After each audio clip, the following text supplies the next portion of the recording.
Assalamualaikum warahmatullahi wabarakatuh.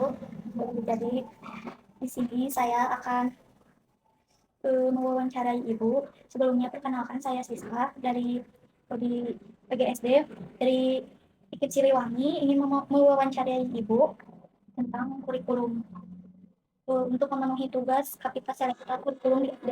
Sebelumnya perkenalkan dulu nama Ibu, jabatan sama sekolah, kelasnya, pengalaman belajar sama karakteristik sekolah. Oh iya, terima kasih Saudari Siska.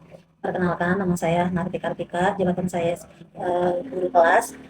Kebetulan saya mengajar di kelas A, sekolah yang saya ini sekolah SD Negeri Sariwangi. Saya mengajar tadi di kelas A ya. Pengalaman belajar saya, alhamdulillah banyak sekali. Saya juga dari berbagai media seperti tadi dari PMM, pelatihan mandiri, terus adanya pelatihan mandiri juga bisa dilakukan dengan daring dan juga luring. Terus karakteristik sekolah saya yang saya tempat bekerja, alhamdulillah apa namanya sekolah SD Negeri Sariwangi itu sekolah yang bagus dengan akreditasi A dan sudah menerapkan kurikulum merdeka untuk semua dari setiap tingkatan dari tingkatan fase A, fase B, dan fase C serta menerapkan juga literasi sekolah sudah berjalan dengan lebih daripada 3 tahun. Setiap kelas juga memiliki seperti pojok baca, terusan literasi numerasi juga sudah dilakukan. Insya Allah untuk bersekolah di Negeri Sariwangi akan mendapatkan lulusan yang baik. Nah, pertanyaan pertama, bagaimana, sejauh mana pemahaman Ibu mengimplementasikan konsep pembelajaran berdiferensiasi di kelas? Eh, Terima kasih pada saudara Siska yang sudah bersedia mengunjungi saya untuk mewawancarai tentang konsep dan pemahaman dari tugas Kapita Selekta yang diberikan di IKIP Siliwangi. Menurut pemahaman dan kesiapan dalam mengimplementasikannya, saya memahami bahwa pembelajaran diferensiasi itu merupakan suatu pendekatan yang menyesuaikan proses belajar dengan kebutuhan minat siswa dan profil belajar sesuai dengan kebutuhan siswa itu sendiri. Dikarenakan saya di sekolah mengajar di fase A, kemampuan dan karakter siswa itu sangat berbeda-beda dan beragam. Sehingga pendekatan ini sebenarnya sesuai dengan yang kurikulum yang telah ditentukan pada zaman sekarang ini. Dari sisi kesiapan, saya sudah belajar dan memahami bahwa profil belajar minat siswa itu diawali dengan asesmen diagnostik yang dilakukan di awal pembelajaran sebelum dia mengenal akademis. Contohnya, nilai asesmen diagnostik itu dari profil belajar murid itu tersendiri, yaitu seperti anak diberi pertanyaan bahwa siswa itu dikenal seperti warna, terus bentuk, terus kesenangan, contohnya seperti itu. Dalam penerapan di dalam kelas, contohnya pada pembelajaran bahasa Indonesia, saya menerapkan pembelajaran berdiferensiasi itu, yaitu dalam membaca cerita pendek. Di dalam pembelajaran berdiferensiasi itu kan dibagi 3 ya, adanya konten, proses, dan produk. Nah, di dalam konten ini, murid yang sudah lancar membaca, saya beri teks yang lebih panjang, sedangkan masih anak siswa yang masih membacanya kurang, masih mengeja-mengeja, diberikan gambar sebagai pendukung dari kalimat sederhana tersebut. Terus yang kedua, diferensiasi proses, bahwa murid visual saya berikan seperti contohnya video pendek, bahwa sementara murid bisa membaca dan mengerti dengan adanya video tersebut. Terus yang ketiga yaitu diferensiasi produk. Hasil belajar murid itu kan bisa beragam ya, bisa yang ya Audio visual ya itu bisa bahwa anak bisa bergerak, bahwa ya memilih belajar cara belajarnya masing-masing. iya, seperti itu. Memilih belajarnya masing-masing, bahwa anak mana nih yang disukai. Tetapi selain dari itu juga, anak dilihat dari kemampuannya dan latar belakang siswa tersebut. Bagaimana Ibu merancang dan melaksanakan proyek? Sekarang ada P5. Ya, Apa tantangan besar yang dihadapi? tantangannya untuk di fase A itu sangat banyak. Yang pertama, anak itu susah, masih belum bisa diajak untuk seperti berkelompok ya, karena masing-masing jadi dari karakteristik anak itu karena berbeda-beda, masing apa siswa itu masih masih egoistisnya masih masih terlihat untuk di fase A, beda dengan di fase B dan di fase C sudah bisa dikondisikan dan bisa diatur oleh guru. Berikan pandangan Ibu mengenai penggunaan kurikulum operasional satuan pendidikan atau KOSP di sekolah, khususnya dalam hal adaptasi konteks lokal dan karakter murid.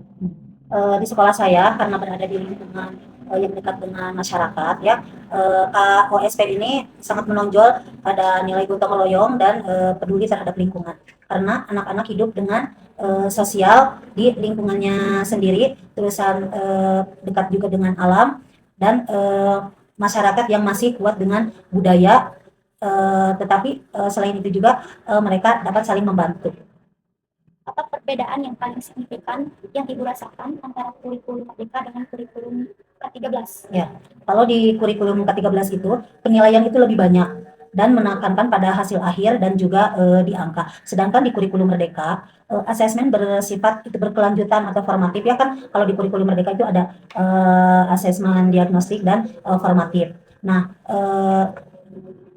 dia apa ke asesmen formatif ini digunakan untuk memahami proses belajar murid, bukan sekedar memberi nilai, tapi juga seperti karakteristik anak juga bisa ditonjolkan. Nah, di fase A ini juga sering melakukan observasi langsung. Contohnya ada umpan balik yang positif ya antara siswa dengan guru, terus contohnya juga saat murid belajar menulis, saya tidak langsung menilai hasil tulisannya, tetapi saya bisa menilai dari prosesnya, bahwa anak itu dilihat dari perkembangan motorik halus dan juga kemauan untuk mencoba belajar menulis dengan sendirinya tanpa ada bantuan dari tutorial sebaya atau teman-teman yang ada di sampingnya. Dalam konteks kurikulum Merdeka, bagaimana peran platform teknologi seperti PMM membantu Ibu dalam pengembangan profesional dan pembelajaran? PMM itu bagi saya sangat membantu ya, karena di dalam PMM itu juga ada pelatihan mandiri, ada perangkat ajar, terus ada komunitas belajar, dan saya juga dapat mengadaptasi seperti modul ajar atau RPP bisa dari situ. Terusan perangkat ajar juga seperti video pembelajaran bisa menjadikan inspirasi atau motivasi bagi saya untuk menerapkan atau mengimplementasikan di dalam kelas. Dan juga komunitas belajar kan kalau di K13 itu kita ada pelatihan, misalkan pelatihan khusus guru gitu ya. Nah, kalau di PMM ini ada kita sambil bertukar pikiran dengan komunitas guru penggerak, contohnya seperti itu. Untuk isu Kapita Selecta, apa yang menurut Ibu yang paling mendesak dan relevan untuk dibahas dalam konteks pembelajaran di SD saat ini? Menurut saya isu yang paling mendesak dan relevan ya pada konteks pembelajaran di SD sekarang itu yaitu literasi digital dan juga etika bermedia. Kenapa demikian? Karena di zaman sekarang ini banyak anak-anak kan sudah pada pegang gadget. Anak-anak kalau literasinya kurang, dia tidak akan membaca dengan seksama apa itu berita.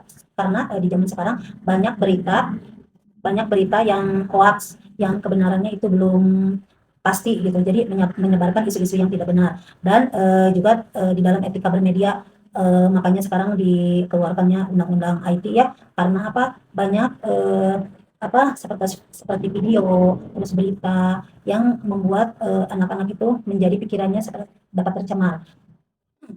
Maka dari itu, anak-anak di sekolah SD dimulai diadakannya literasi digital dan media, etika bermedia. Bagaimana sekolah Ibu mengintegrasikan isu literasi dan numerasi sebagai Kapita Selecta di semua mata pelajaran? Sebenarnya untuk literasi dan numerasi itu bisa dihubungkan di semua pelajaran, bukan hanya di pelajaran bahasa Indonesia dan matematika saja, tetapi di pelajaran seperti PJOK juga itu bisa literasi dan numerasi diterapkan ya. Untuk beberapa langkah konkret yang bisa dilakukannya yaitu seperti pembelajaran setiap tema guru dapat menyiapkan kegiatan pembelajaran yang pemahamannya atau menganalisis atau menyajikan data yang sederhana untuk siswa dalam bentuk seperti tabel atau grafik ya. Terusan di dalam kegiatan literasi sekolah juga biasanya atau sudah digencarkan ya dari pemerintah juga adanya pojok baca di setiap kelas atau sudut baca ya, karena apa? Untuk meningkatkan minat baca siswa, bahwa membaca itu adalah penting, membaca itu adalah jendelanya dunia. Dengan membaca siswa dapat mendapatkan wawasan yang lebih ya, seperti itu. Mengingat pentingnya pembelajaran digital, bagaimana Ibu mengelola dan memanfaatkan teknologi untuk meningkatkan hasil belajar murid di kelas? Dalam pembelajaran digital sekarang sudah banyak ya dimanfaatkan oleh guru-guru. Guru-guru juga dapat mendapatkan pelatihan, terus bisa tadi contohnya juga seperti mengambil atau mengadopsi RPP atau modul ajar dari PMN, itu sudah termasuk dalam pemanfaatan teknologi ya. Di zaman era sekarang ini teknologi sangat canggih sekali ya, dan bisa membantu sebagai alat bantu yang interaktif di kelas juga. Contohnya ada siswa yang sudah merasa bosan dengan pembelajaran yang contohnya seperti wawancara ceramah saja, makanya diselingi dengan ice breaking atau juga dengan adanya kuis melalui Kahoot, terusan yang dari eh, guru juga bisa menggunakan Google Classroom seperti itu. Tetapi di situ juga ya ada etika digitalnya, mencari informasi itu tidak hanya sembarangan yang mengambil informasi, tidak sembarangan mencomot aja, tapi juga harus beritanya yang valid ya, menggunakan internet yang dengan bertanggung jawab. Sebagai guru bersertifikasi atau ASN, bagaimana Ibu berupaya mengembangkan diri agar dapat menjawab tantangan dari isu-isu Kapitaserta pendidikan dasar yang terus berkembang? Langkah-langkahnya mungkin banyak ya yang harus dilalui gitu ya. Contohnya seperti aktif mengikuti pelatihan. Pelatihan itu bisa melalui daring atau bisa melalui offline juga gitu ya. Yang disediakan oleh Kemendikbud atau guru penggerak contohnya. Terusan karena guru itu ada hubungannya dengan PGRI ataupun organisasi PGRI yang mengadakan itu, mengikuti komunitas belajar juga dari sekolah, dari pengalaman itu banyak menjawab tantangan-tantangan yang harus diikuti. Seperti sekarang ya, guru banyak dibebani dengan administrasi seperti itu, makanya itu sangat membantu. Terus tidak luput juga di dalam kelas setelah pembelajaran adanya refleksi pembelajaran dengan kita juga bertukar pikiran dengan teman sejawat di sekolah, saling bertanya, memanfaatkan informasi yang ada bukan hanya dari digital tapi juga dari lingkungan sekolah itu sendiri. Ceritakan pengalaman Ibu dalam menangani kasus atau isu tertentu di sekolah seperti kesulitan belajar. Untuk kesulitan belajar itu sebenarnya banyak ya, kembali kepada karakteristik siswa itu sendiri ya. Cuman saya sebagai guru di kelas Fasik A, saya akan mengutarakan kesulitan sebagai pengalaman sendirinya. Yang pertama, kita harus melakukan observasi dulu kepada kepada murid itu sendiri yang memiliki kesulitan belajar. Contohnya anak itu kenapa, apakah dengan sulitnya belajar dia itu punya masalah di rumah, atau seperti diseleksia atau keturunan, kan juga sebenarnya bisa disembuhkan adanya dengan seperti katanya terapi gitu ya. Nah, terus setelah melakukan observasi dan juga melakukan asesmen awal untuk mengetahui kesulitannya ya, selain dari melakukan observasi juga sebagai guru wali kelas ya harus berkoordinasi dengan orang tua dan juga guru BK untuk menyusun strategi pembelajaran yang secara individual. Terus yang ketiga, bisa melakukan bimbingan tambahan kepada siswa tersebut, seperti jika anak itu susah membaca, pada pulang sekolah anak itu diajari membaca sekitar 10 atau dengan 15 menit secara berulang-ulang setiap harinya atau sesuai dengan jadwal yang ditentukan. Yang setelah beberapa bulan juga nanti terlihat kemampuan siswa itu terlihat sampai mana. Jika tidak ada perubahan kepada siswa tersebut, ya kita ngambil langkah untuk minta bantuan terhadap guru yang lainnya, seperti itu. Menurut Ibu, apa dampak utama dari kebijakan pemerintah yang mewajibkan penerapan kurikulum merdeka terhadap kualitas lulusan SD? Kebijakan kurikulum merdeka itu sangat berdampak sekali ya kepada lulusan SD, karena adanya mungkin pergeseran fokus dari penguasaan konten menjadi pengembangan karakter ya.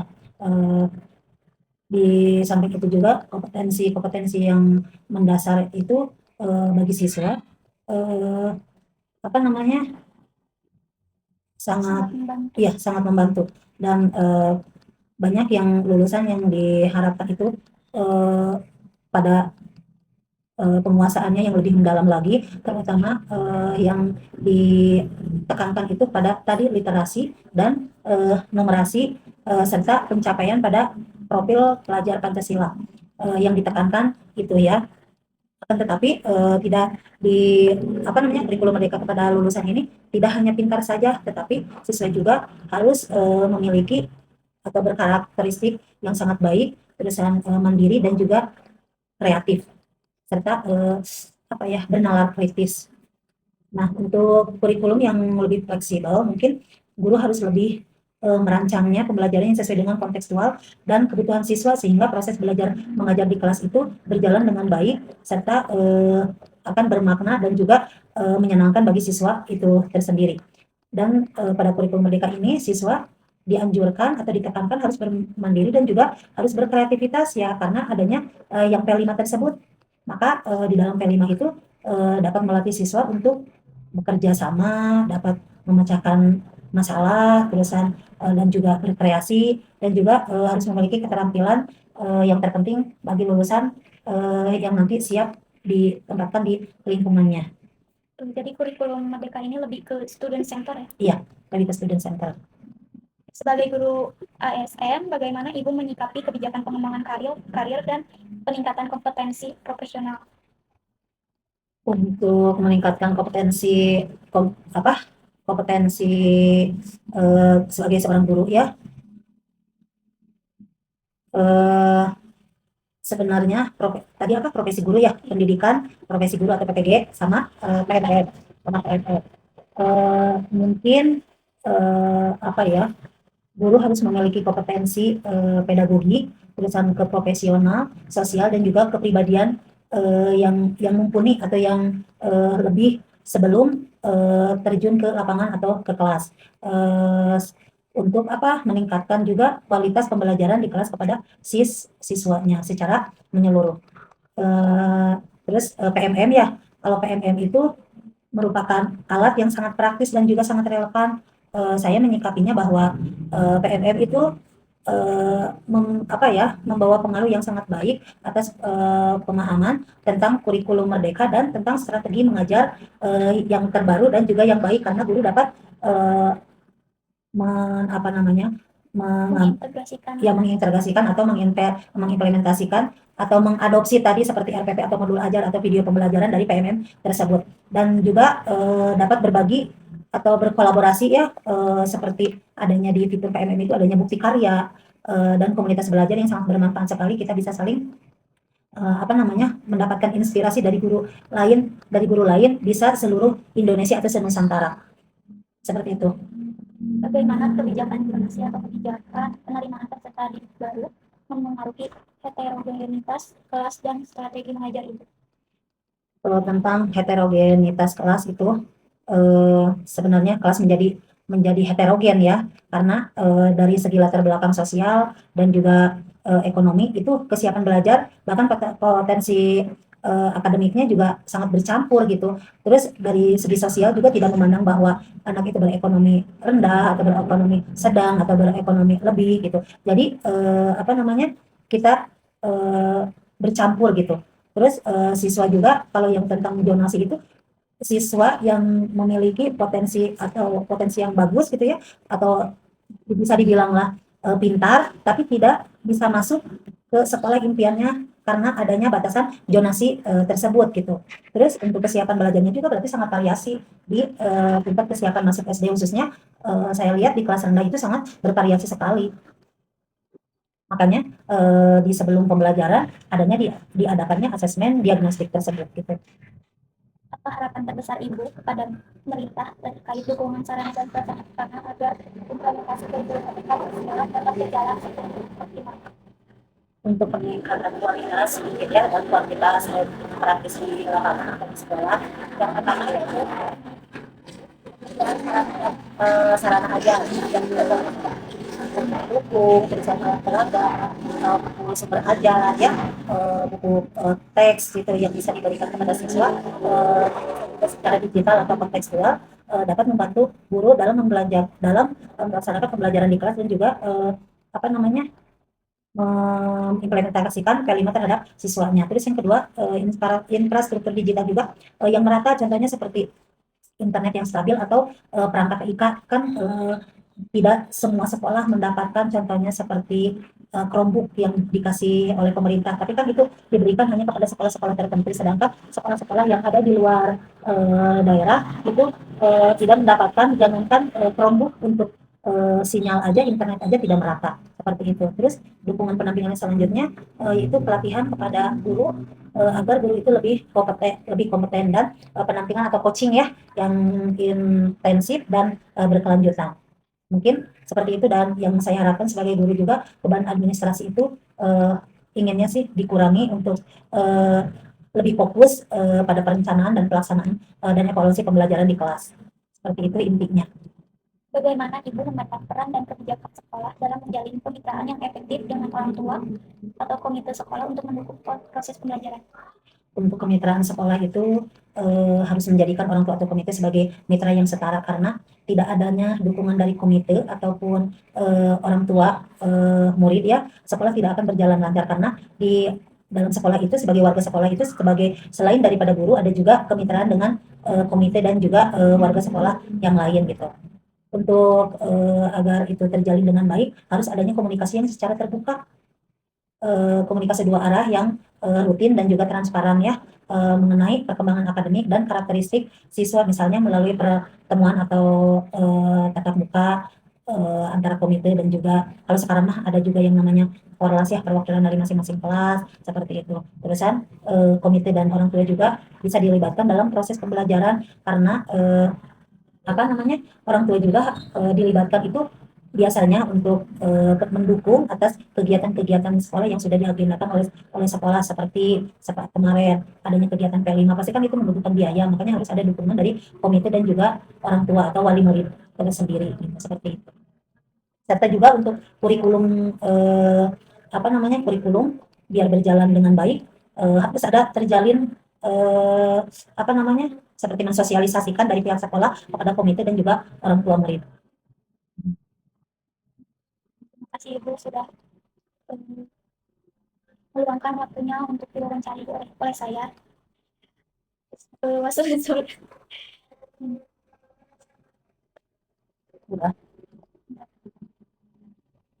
Ya sama-sama, mudah-mudahan pemaparan yang sudah saya berikan barusan mendapatkan manfaat dan juga apa namanya yang khususnya mendapatkan manfaat dan ilmu bagi siswa-siswa mahasiswa yang khususnya sedang menimba ilmu untuk apa lebih memperdalam lagi tentang kurikulum. Ya. Assalamualaikum warahmatullahi wabarakatuh. Waalaikumsalam warahmatullahi wabarakatuh. Ya. Nah, setelah dilakukannya wawancara, saya akan menganalisis hasil wawancara tersebut. Dimulai dari mengidentifikasi tema-tema utama dari jawaban guru, transformasi pedagogik. Pergeseran fokus dari kurikulum 13 ke kurikulum merdeka terpusat pada pembelajaran berdiferensiasi dan asesmen formatif. Ini diakui sebagai tantangan sekaligus keharusan, terutama akibat heterogenitas kelas pasca PPDB. Tantangan implementasi P5, meskipun konsep P5 didukung, tantangan praktis ada pada manajemen waktu, alokasi jam, pendanaan, dan keterlibatan mitra luar. Kebutuhan kompetensi digital dan profesional, guru sangat mengandalkan PMM sebagai sumber.